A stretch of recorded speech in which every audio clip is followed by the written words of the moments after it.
The Adventures of Tom Sawyer, Chapter 3. Busy at War and Love.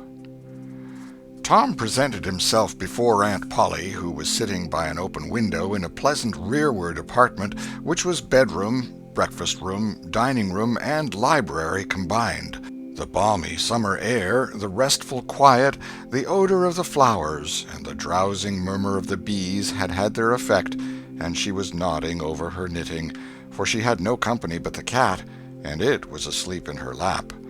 Her spectacles were propped up on her gray head for safety.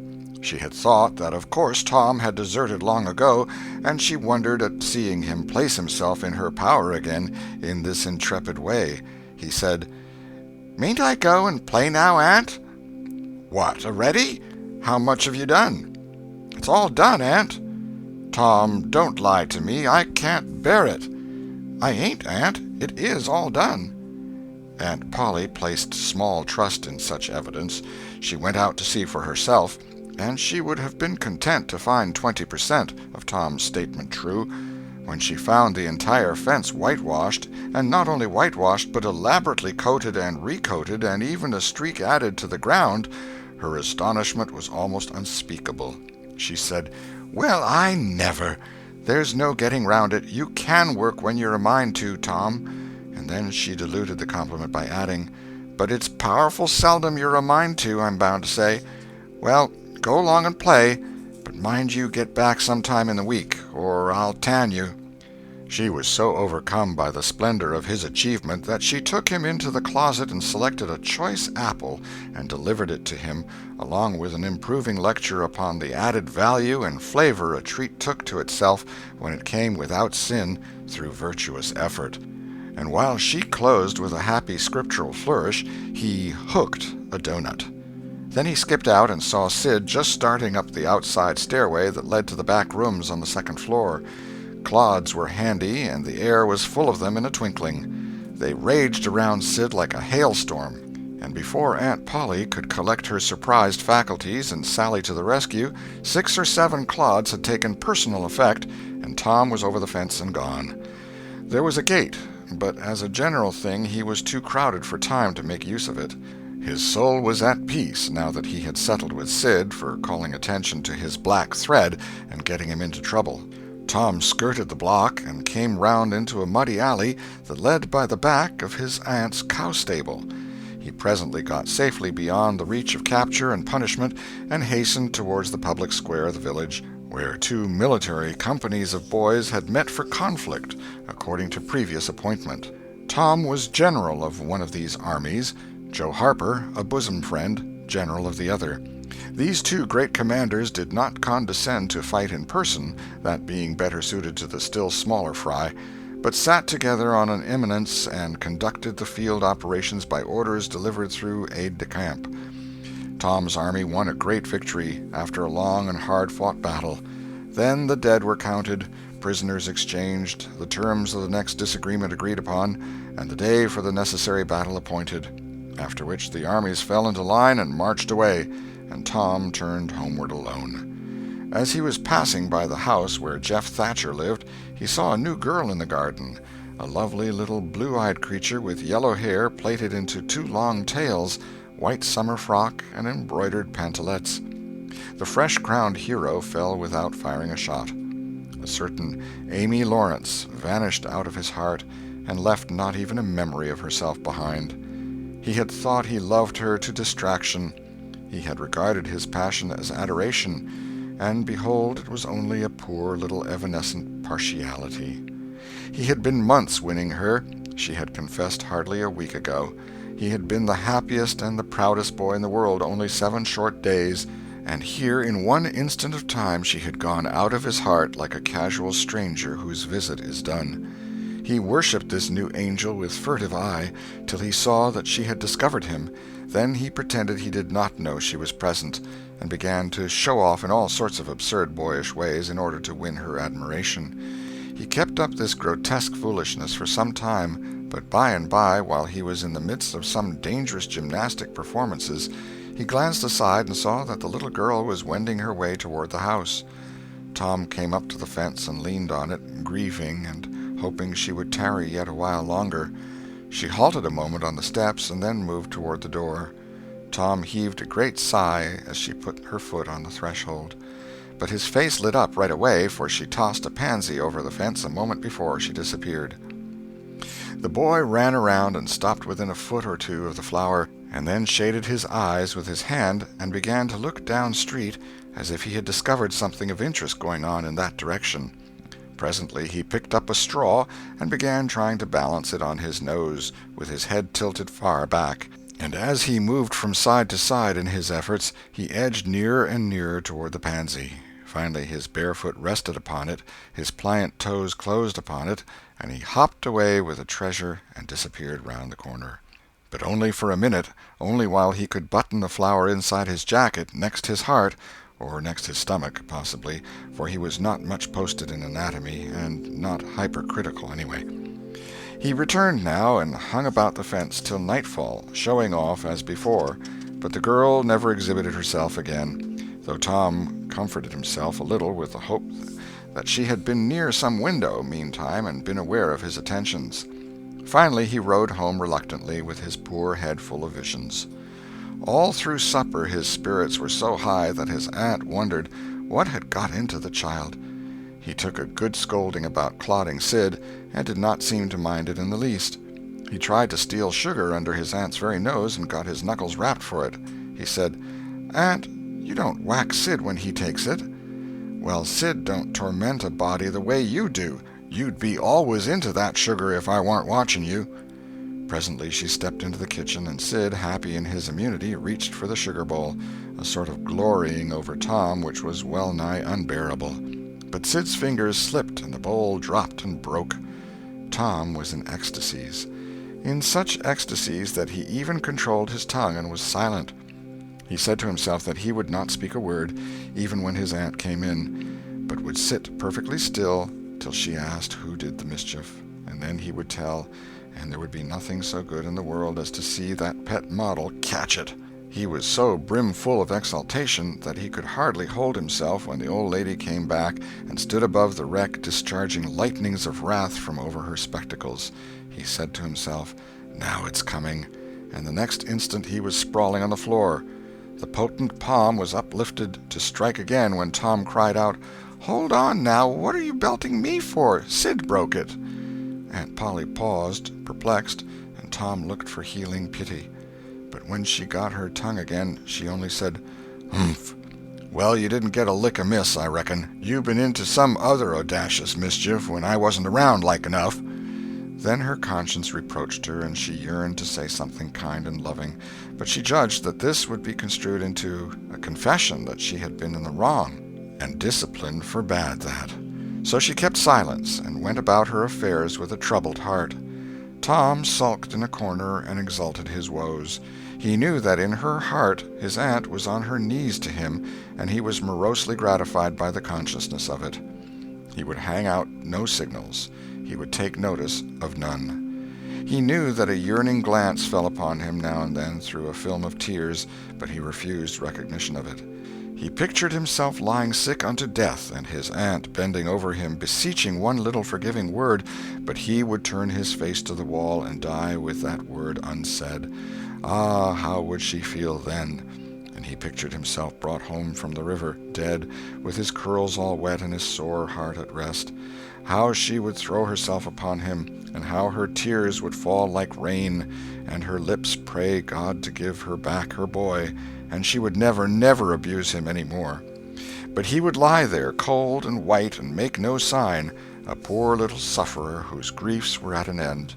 He so worked upon his feelings with the pathos of these dreams that he had to keep swallowing, he was so like to choke, and his eyes swam in a blur of water which overflowed when he winked, and ran down and trickled from the end of his nose.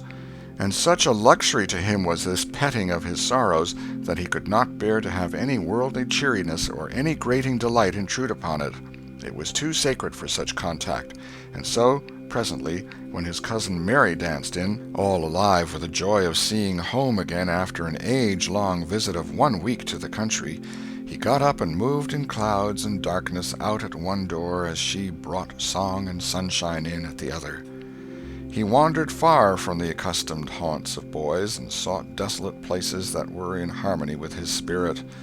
A log raft in the river invited him, and he seated himself on its outer edge and contemplated the dreary vastness of the stream, wishing the while that he could only be drowned, all at once and unconsciously, without undergoing the uncomfortable routine devised by nature. Then he thought of his flower. He got it out, rumpled and wilted, and it mightily increased his dismal felicity. He wondered if she would pity him if she knew. Would she cry and wish that she had a right to put her arms round his neck and comfort him? Or would she turn coldly away like all the hollow world? This picture brought such an agony of pleasurable suffering that he worked it over and over again in his mind, and set it up in new and varied lights till he wore it threadbare. At last he rose up sighing, and departed in the darkness. About 9:30 or 10 o'clock he came along the deserted street to where the adored unknown lived. He paused a moment. No sound fell upon his listening ear. A candle was casting a dull glow upon the curtain of a second-story window. Was the sacred presence there? He climbed the fence, threaded his stealthy way through the plants, till he stood under that window. He looked up at it long and with emotion. Then he laid him down on the ground under it, disposing himself upon his back, with his hands clasped upon his breast and holding his poor wilted flower. And thus he would die, out in the cold world, with no shelter over his homeless head, no friendly hand to wipe the death damps from his brow, no loving face to bend pityingly over him when the great agony came. And thus she would see him when she looked out upon the glad morning, and oh, would she drop one little tear upon his poor lifeless form, would she heave one little sigh to see a bright young life so rudely blighted, so untimely cut down? The window went up, a maidservant's discordant voice profaned the holy calm, and a deluge of water drenched the prone martyr's remains. The strangling hero sprang up with a relieving snort. There was a whiz as of a missile in the air, mingled with a murmur of a curse. A sound as of shivering glass followed, and a small vague form went over the fence and shot away in the gloom. Not long after, as Tom, all undressed for bed, was surveying his drenched garments by the light of a tallow dip, Sid woke up. But if he had any dim idea of making any references to illusions, he thought better of it and held his peace, for there was danger in Tom's eye. Tom turned in without the added vexation of prayers, and Sid made mental note of the omission. End of Chapter 3. Chapter 4. Showing Off in Sunday School. The sun rose upon a tranquil world and beamed down upon the peaceful village like a benediction. Breakfast over, Aunt Polly had family worship. It began with a prayer built from the ground up of solid courses of scriptural quotations, welded together with a thin mortar of originality. And from the summit of this she delivered a grim chapter of the Mosaic law, as from Sinai. Then Tom girded up his loins, so to speak, and went to work to get his verses. Sid had learned his lesson days before.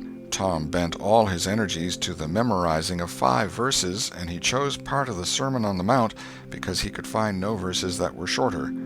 At the end of half an hour Tom had a vague general idea of his lesson, but no more, for his mind was traversing the whole field of human thought, and his hands were busy with distracting recreations. Mary took his book to hear him recite, and he tried to find his way through the fog. Blessed are the, poor? Yes, poor. Blessed are the poor, in spirit. In spirit. Blessed are the poor in spirit, for theirs. For theirs. Blessed are the poor in spirit, for theirs is the kingdom of heaven. Blessed are they that mourn, for they, for they, S-H-A. For they, S-H, oh, I don't know what it is, shall. Oh, shall. For they shall mourn. Blessed are they that shall, they that shall mourn, for they shall what? Why don't you tell me, Mary? What do you want to be so mean for?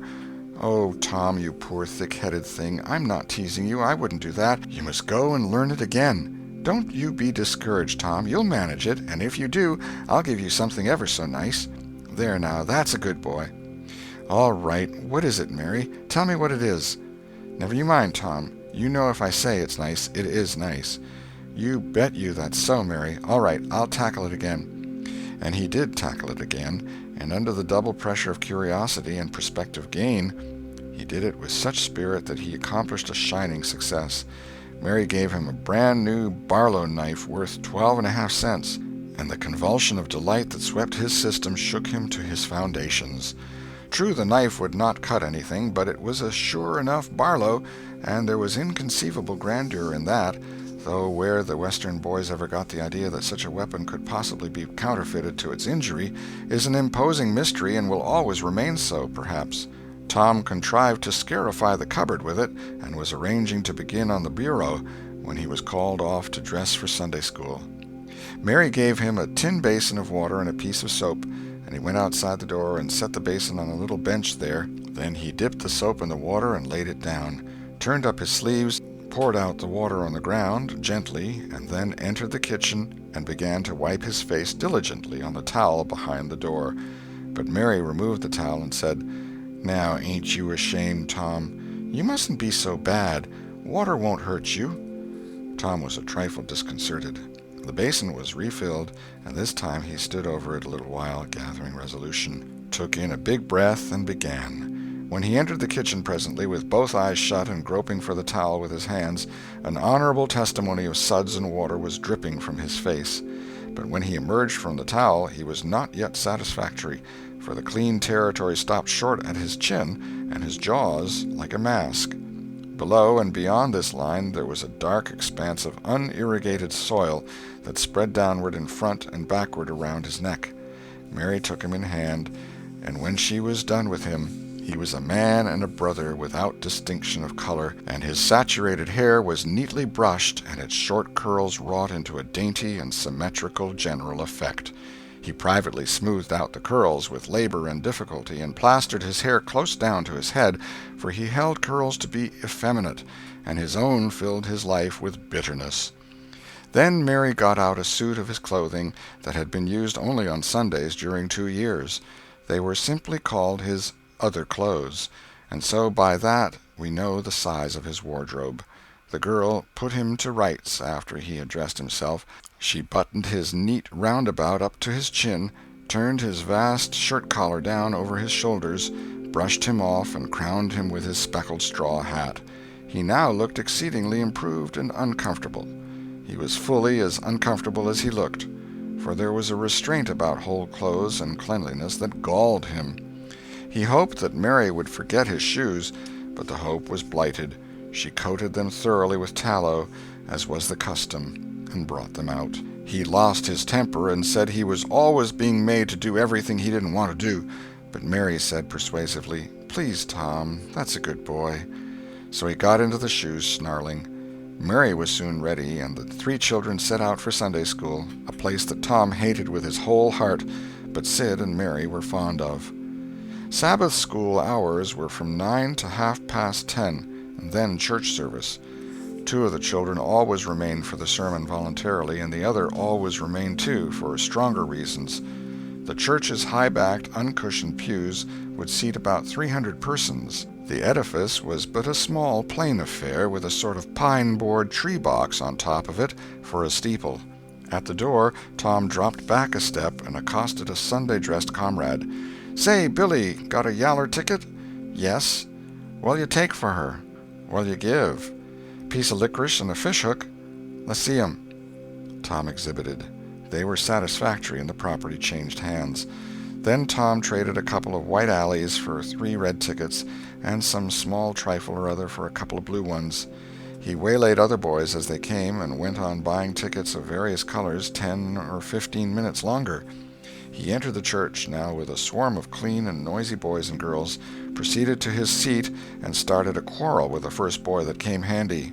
The teacher, a grave elderly man, interfered, then turned his back a moment, and Tom pulled a boy's hair in the next bench, and was absorbed in his book when the boy turned round, stuck a pin in another boy presently in order to hear him say "ouch," and got a new reprimand from his teacher. Tom's whole class were of a pattern, restless, noisy, and troublesome.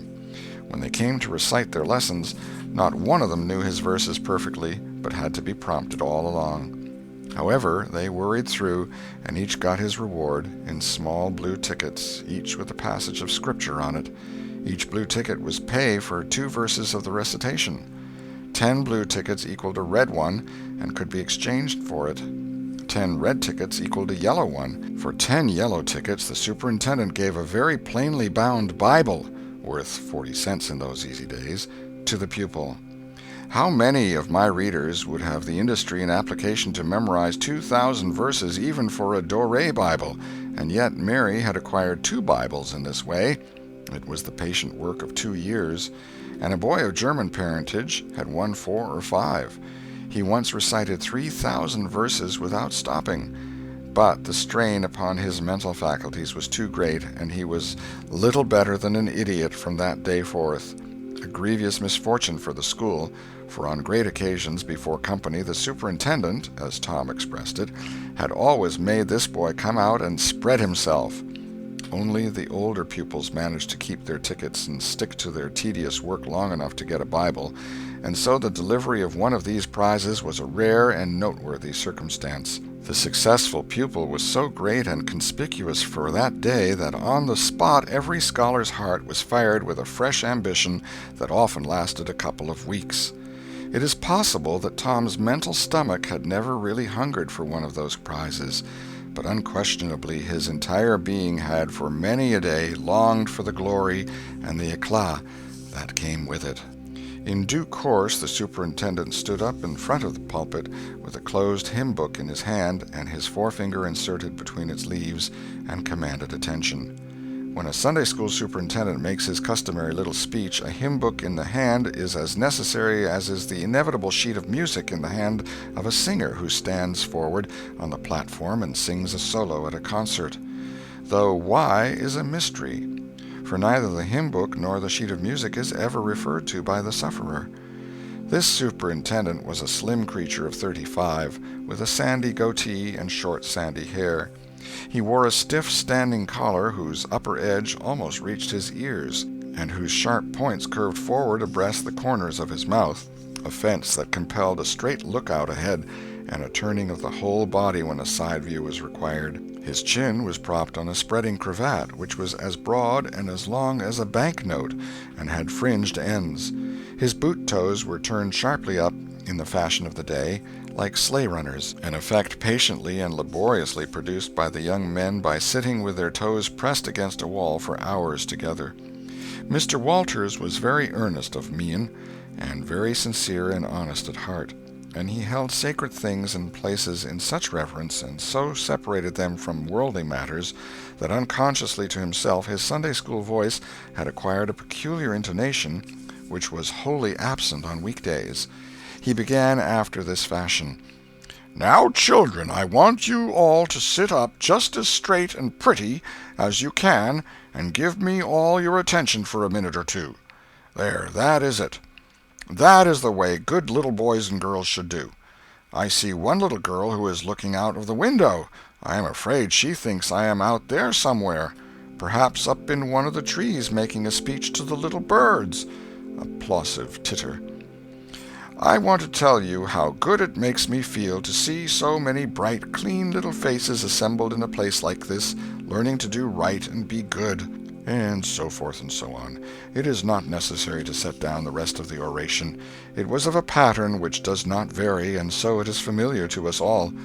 The latter third of the speech was marred by the resumption of fights and other recreations among certain of the bad boys, and by fidgetings and whisperings that extended far and wide, washing even to the bases of isolated and incorruptible rocks like Sid and Mary. But now every sound ceased suddenly, with the subsidence of Mr. Walters' voice, and the conclusion of the speech was received with a burst of silent gratitude. A good part of the whispering had been occasioned by an event which was more or less rare, the entrance of visitors. Lawyer Thatcher, accompanied by a very feeble and aged man, a fine, portly, middle-aged gentleman with iron-gray hair, and a dignified lady who was doubtless the latter's wife. The lady was leading a child. Tom had been restless and full of chafings and repinings, conscience-smitten too. He could not meet Amy Lawrence's eye. He could not brook her loving gaze.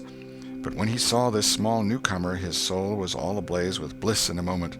The next moment he was showing off with all his might, cuffing boys, pulling hair, making faces, in a word, using every art that seemed likely to fascinate a girl and win her applause. His exaltations had but one alloy, the memory of his humiliation in this angel's garden, and that record in sand was fast washing out under the waves of happiness that were sweeping over it now. The visitors were given the highest seat of honor, and as soon as Mr. Walter's speech was finished, he introduced them to the school. The middle-aged man turned out to be a prodigious personage, no less a one than the county judge, altogether the most august creation these children had ever looked upon, and they wondered what kind of material he was made of, and they half wanted to hear him roar, and were half afraid he might, too.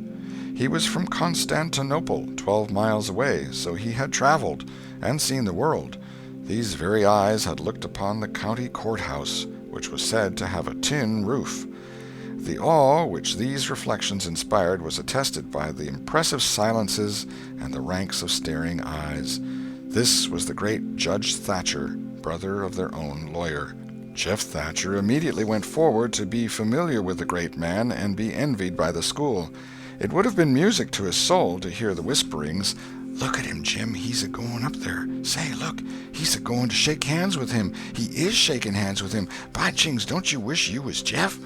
Mr. Walters fell to showing off with all sorts of official bustlings and activities, giving orders and delivering judgments, discharging directions here, there, everywhere that he could find a target. The librarian showed off, running hither and thither with his arms full of books, and making a deal of the splutter and fuss that insect authority delights in. The young lady teachers showed off, bending sweetly over pupils that were lately being boxed, lifting pretty warning fingers at bad little boys, and patting good ones lovingly.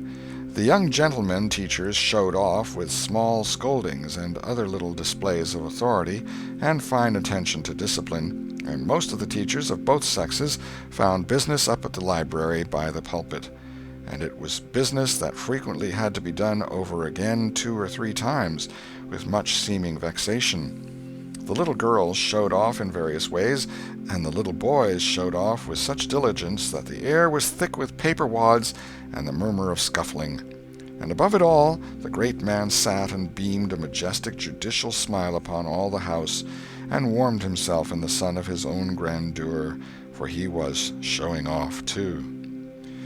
There was only one thing wanting to make Mr. Walter's ecstasy complete, and that was a chance to deliver a Bible prize and exhibit a prodigy. Several pupils had a few yellow tickets, but none had enough, and he had been around among the star pupils inquiring. He would have given worlds now to have that German lad back again with a sound mind. And now at this moment, when hope was dead, Tom Sawyer came forward with 9 yellow tickets, 9 red tickets, and 10 blue ones, and demanded a Bible. This was a thunderbolt out of a clear sky. Walters was not expecting an application from this source for the next 10 years, but there was no getting around it. Here were the certified checks, and they were good for their face. Tom was therefore elevated to a place with the judge and the other elect, and the great news was announced from headquarters.